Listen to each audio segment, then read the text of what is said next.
अस्सलाम वालेकुम फ्रेंड्स, कैसे हैं आप? आई होप खुश होंगे, मज़े में होंगे, एंजॉय कर रहे होंगे। तो आज हम आपको भी एंजॉय करवाते हैं। इतने गर्मी में आपको ठंडे ठंडे मौसम की सैर कराते हैं। ये है मरी और हमारा एक बहुत ही शॉर्ट सा और बहुत ही अचानक से एक विज़िट था। 2-3 फैमिलीज़ हम मिल के आए थे। अभी खैर मैं आपको दिखाती हूँ। वो दूर आपको जो नज़र आ रही हैं कश्मीर की पहाड़ियाँ हैं, जिनके ऊपर आई थिंक मेरा कैमरा इतना जूम नहीं कर रहा, लेकिन उनके ऊपर बर्फ़ भी पड़ी हुई है। आपको वाइट वाइट नज़र भी आ रही होंगी दूर। जो ये ग्रीन के पीछे वाली जो पहाड़ियाँ हैं वो कश्मीर की पहाड़ियाँ हैं। तो जी ये हम आए थे रमज़ान शरीफ मेरा, और रमज़ान शरीफ में हम आए थे। यहाँ पे हमारा इरादा था कि ज़रा वहाँ पे इस्लामाबाद में गर्मी है, तो 2-3 रोज़े जो हैं हम यहाँ पे इकट्ठे मिलकर गुजारें।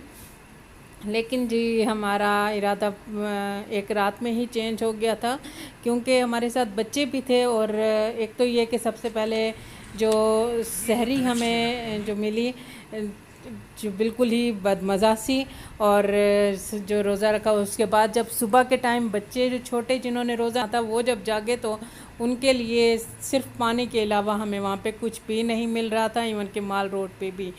तो तभी हमने इरादा चेंज कर दिया कि ऐसे ठंडे रोज़े गुजारने से बेहतर है जिसमें बच्चे भूखे रहें, तो उससे बेहतर ये कि आप घर वापस जाएं। और सबसे मैं तो ये कहूँगी कि जो लोग यहाँ पे आते हैं, या तो उनके अपने यहाँ पे फ्लैट्स वगैरह हों, अपना एक घर वाला एक सिस्टम बन जाए, वो एक अलग बात है।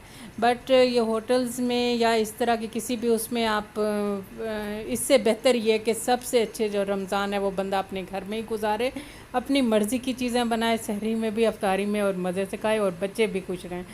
तो जी बस रात हमने जैसे तैसे यहाँ पे गुजारी, और सुबह जब सहरी का हमने वो सिस्टम देखा, और उसके बाद हमने इरादा कर लिया कि हम अभी घर जाते हैं, फिर रमज़ान के बाद फिर कभी एक ट्रिप इस तरह से इकट्ठे मिल के एक कोई प्रोग्राम बनाएंगे और फिर आएंगे।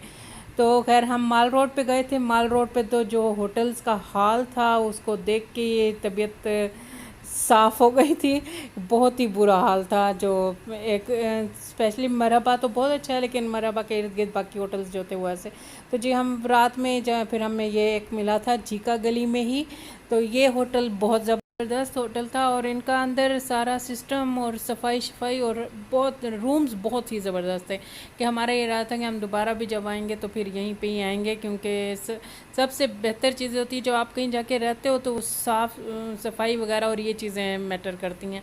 तो जो मुझे वहाँ पे माल रोड पे हमें नहीं मिली थी, जो वहाँ के तो इतने बड़े बड़े होटल्स हैं और माल रोड पे ही हैं, और उनकी जो सफाई का जो आलम था, उफ खुदाया बस अल्लाह बचाए उनसे। तो इतना किराया भी ले रहे हैं और ये हालत है। तो जी बस यहाँ पे हमें ये होटल का बस रूम वगैरह और ये चीज़ें अच्छी लगी थी, तो यहाँ से हम वापस निकल रहे हैं घर की तरफ, क्योंकि बच्चों ने शोर मचाया था, बच्चों ने खाना खाना था।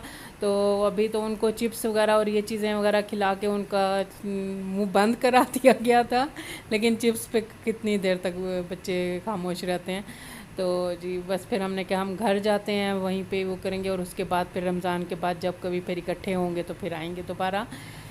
तो ये हमारा एक बहुत ही शॉर्ट सा विज़िट था, लेकिन अच्छा था, मज़े का था। और मौसम का भी ये था सबसे, फिर दूसरी बड़ी वजह ये भी थी कि हमारा ये वो था कि अच्छा इस्लामाबाद से थोड़ा फ़र्क होगा, ठंड होगी, लेकिन बहुत ही ज़्यादा सर्दी थी कि बिल्कुल रात के टाइम में बिल्कुल भी बर्दाश्त नहीं हो रही थी। एक ब्लैंकेट का तो काम ही नहीं था ना। और हमने जब उनसे हीटर्स का पूछा तो उन्होंने कहा हीटर हमने बंद कर दिए, पिछले दिनों गर्मी हो गई थी तो इस वजह से बंद कर दिए, तो अचानक अभी बारिश की वजह से सर्दी हो गई है। तो ये सारी चीज़ें थी। तो ये देखें, आपको अभी भी यहाँ से मौसम का अंदाज़ा होगा कि बादल और बारिश वाला मौसम ही था। और ये हम झीका गली से हम जा रहे हैं इस्लामाबाद की तरफ। और अगर आप लोगों में से किसी ने यहाँ का विज़िट किया हो इस होटल का या ये झीका गली का, तो ज़रूर बताइएगा कि आप लोगों का कैसा रहा वो विज़िट। तो जी चलें हम आपको लेकर चलते हैं इस्लामाबाद की तरफ, और आपको रास्ते के नज़ारे और ग्रीनरी वगैरह दिखाते हुए। तो फिर आपसे मिलते हैं थोड़ी देर में।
ये समझे कि आधा रास्ता हम कर रहे थे और फिर बच्चों ने तंग करना शुरू कर दिया था कि हम थक गए हैं और हमें तो थोड़ा सा रेस्ट चाहिए। और तो यहाँ पे हम रुके थे कि ताकि सब अपनी टांगें सीधी कर लें और थोड़ा सा बाहर निकल के फ्रेश भी हो जाएं, और जिनका रोज़ा है वो भी थोड़ा सा फ्रेश हो जाएं। और स्पेशली बच्चे बहुत तंग कर रहे थे, तो इस वजह से यहाँ पे हमने क्या 5-10 मिनट तक ऐसे थोड़ा सा रेस्ट करते हैं और उसके बाद चलते हैं। इधर आ जाओ, आपको मैं मिलवाती हूँ यहाँ पे छोटी सी मुलायम से। कहो ना जान, फिर कहो